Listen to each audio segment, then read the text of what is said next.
What's up people, hope you're having an awesome day wherever and whenever you're watching this. I'm your host Eamon Hassan and welcome back to another video here at Most Amazing Top 10. So let's face it, people are superstitious about a lot of things, stepping on cracks in the pavement, breaking glass, black cats, and words. There are many words that people avoid saying for a lot of reasons. Either they think saying it will give them bad luck, the word's been known to cause destruction around them, or they believe it's cursed. And those are all valid reasons to not want to say a word. But what words should we be avoiding at all costs? Let's find out. This is the top 10 curse words that you should never say. Starting us off at number 10 is Macbeth, which is probably the most well-known cursed word on this list, so I thought I'd just, ease us in. Now, if you've ever been a part of theatre or have gone to the theatre, you know that saying Macbeth inside a theatre is just a no-go unless you're actually rehearsing the play. If you're not, then it's pretty much universally believed to be cursed with giving out bad luck. People refer to it most commonly as the Scottish play. The word got its reputation after a long series of unfortunate events. In its first performance in 1606, the actor playing Lady Macbeth died out of nowhere and Shakespeare himself had to replace him. In another production in Amsterdam, the actor playing King Duncan was killed in front of the audience when a real dagger was used instead of a prop. How does someone make that mistake? Whoever the set manager was, fire him right away. Or her. Actor Harold Norman played Macbeth and died after his stage battle in 1947. Actor deaths aside, the play's staging has brought about many audience riots as well. Now, I've done theatre since I was 6, I did drama at university as well, and I've never seen an audience riot, so that's something. Many believe Shakespeare cursed the play himself by using real spells in the Three Witches dialogue. Skeptics, however, have disagreed, claiming the play has been staged over 400 times. Of course accidents are gonna happen. I mean, accidents are forgivable, that's completely fine, but 3 actors dying in the same play, that's more than an accident, don't you think? Coming in at number 9 is you're dying. If there's one word doctors avoid saying like it's the plague, it's dying. In a study done a few years ago, it was found that with patients who were dying, only 11% of doctors actually told them about the possibility of them dying. It's always euphemisms like treatment isn't going our way or the patient is failing to thrive, and neither of those point to death. Take Nora, a journalist for the LA Times for example. Her husband was diagnosed with an inoperable brain tumor, yet none of his doctors told him he was going to die. 2 days prior, all the specialists were talking optimistically about buying him more time, and then like that, it was treatment isn't going our way. Again, no one has mentioned that he's dying, it's just more euphemisms. In this day and age, technology has advanced so much that doctors don't even rely on talking to their patient for a diagnosis. It's all about scans and test results. So intangible things like talking to the patient kind of just got lost in translation somewhere. And it's enshrined in the system as well. We all know how long doctors spend in medical school, like it's a long ass time. And in 4 years of medical school, the average amount of instruction on dying and death is only 17 hours. That is shocking. In 2013, out of 49 accredited schools for public health, only 3 offered a course on end-of-life care. So there is a gap in the system for sure, and I understand it. I mean, schools don't want to spend time on death because death is seen as a medical failure, and we're not here to fail, we're here to save lives. And I can't even imagine how hard it would be to have to tell someone that they're dying, but there's so many people like Nora's husband who will be blindsided if they don't. At number 8, we have the number 13. At least 10% of the US population has a fear of the number 13. Fear of Friday the 13th results in losses of over $800 million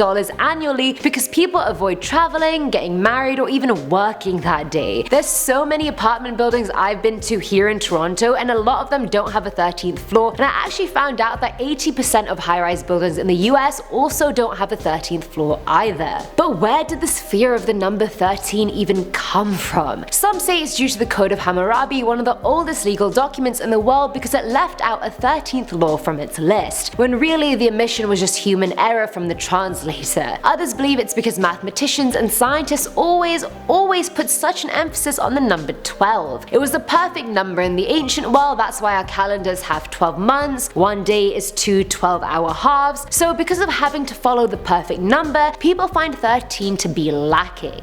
I literally don't even know what that means, how can a number be lacking? What expectations do numbers even have that we find any of them lacking? What are they lacking? Numerical? Is that even a thing? I don't even know. Either way, others point to the 13th guest appearance as the reason why people think the number is cursed. At the Last Supper, Judas Iscariot was the 13th guest to arrive, and he was the one that betrays Jesus. That's one. Number two, in Norse lore, they believe turmoil and evil were brought into the world by the mischievous god Loki at a dinner party in Valhalla. He was the 13th guest as well. So I mean, there is a lot of backing as to why people think it's bad luck or curse, so which side do you guys fall on? 13 yay or 13 nay? Filling our number 7 slot is he who should not be named. We all know what the word is that I'm not saying, but why was it such a thing to not say the word? Well, Voldemort was the most powerful dark wizard of all time. Despite being defeated by Harry Potter, he still had a huge loyal following of Death Eaters that seemed to always just be around. On top of that, many believed he wasn't even gone for good. Wizards like Dumbledore believed he was still alive in some form and would try and return he did. Plot twist, spoiler alert. And being the biggest dark wizard, people were terrified of him, even his memory scared people. So wizards and witches alike just felt safe in not saying his name. They used to not say it when he was at the peak of his power to feel safer, and that just continued even after the whole Harry Potter debacle. And it's like the old saying goes, you know, speak of the devil and he doth appear. I feel like the same sentiments were shared about Voldemort, which is why no one ever said his name. And I know this isn't part of the real world, but as a Potterhead I just had to include it. It was just my duty. Just let it go, guys. Now at number 6 is the number 39. I feel like at this point people are more scared of numbers than there are of words, which I don't get, but here we go. But anyway, in Afghanistan, the number 39 has a very bad reputation. It's like a badge of shame almost. The number was said to have been associated with the pimp that lived in Herat. He was called 39 because his car's registration plate and his apartment number had 39 in it. The number also translates to Morda Gao, which means dead cow in Dari, but it's also a really popular slang term for a pimp. But as this pimp came into the limelight, locals started linking the number 39 to pimping and prostitution and wanted nothing to do with it. Corrupt police officials charged more money to change the 39 license plate. Some people just used black tape to change a 3 into an 8, which I mean it's nifty.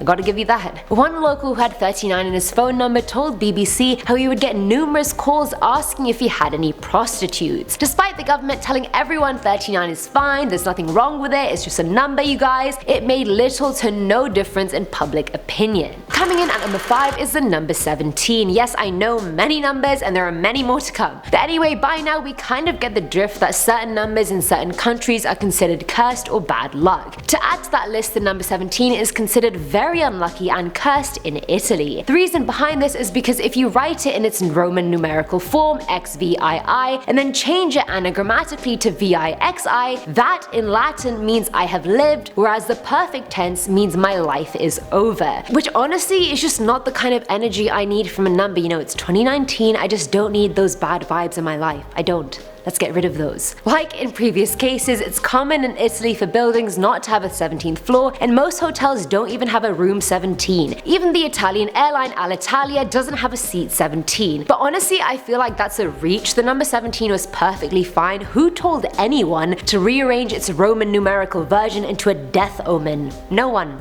Absolutely no one.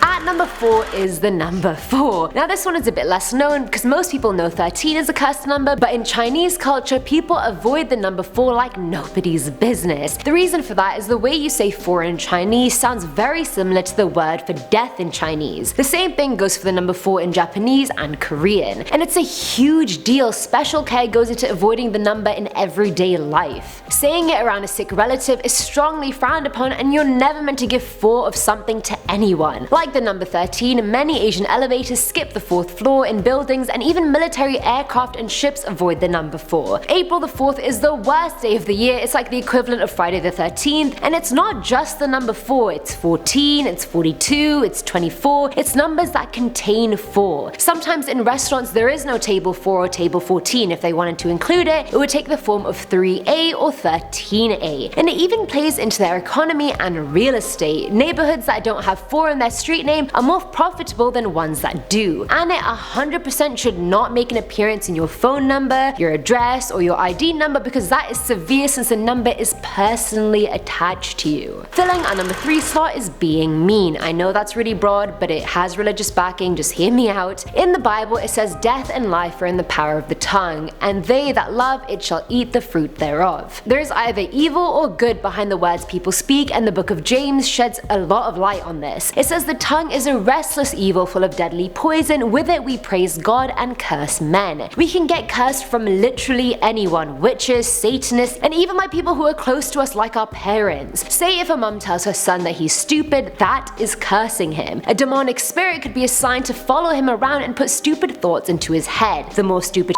he does, the more he sees himself as stupid and starts to believe that lie, that curse, and then the spirit can enter his soul and his body. Words, nice or bad, activate the Holy Spirit or the demon spirits to perform what you spoke into existence. Word curses and speaking negatively activate the demonic realm, so it's really your choice. Your words can either bless you or curse you. You decide. Now at number 2 is syphilis. Now this one is more about the fear of writing a word rather than the fear of saying it. During the 15th and 16th centuries, the fear of contracting syphilis was so rife that doctors wouldn't even write the word. Instead, they just write the Greek letter sigma, and that signified that you had syphilis. Even today's modern medical textbooks advise students to not write syphilis and just use sigma instead. I mean, I completely understand their fear of syphilis. I mean, if you don't treat it, you could become disabled, develop a neurological disorder, or even die. The fear is completely justified, but I just don't get how they thought writing the word would higher their chances of contracting it. Last time I checked, writing on paper isn't the same as sexually transmitting a disease, but okay, we'll let bygones be bygones. And finally, at number 1 is 666. So in popular culture, 666 has become synonymous with the devil or the Antichrist. Even me, I never even knew where they got the number from, but I was like, damn, 666 is a really messed up number. I never want to encounter that. Little old me, naive young me. Other people believe the number invokes Satan. In manuscripts of the New Testament, 666 was associated with the beast, who is an antagonist creature in the apocalyptic vision. In Revelation 14:9, it says if anyone worships this wild beast or its image, they'll get a mark on their hand or forehead and will be tormented with sulfur and fire in the sight of the holy angels, and that your torment will last forever and ever, which last time I checked is a pretty long time. This is such a big deal, it's actually an official phobia. It's called, and bear with me because it's the longest word I've ever seen, it is called hexaphobia.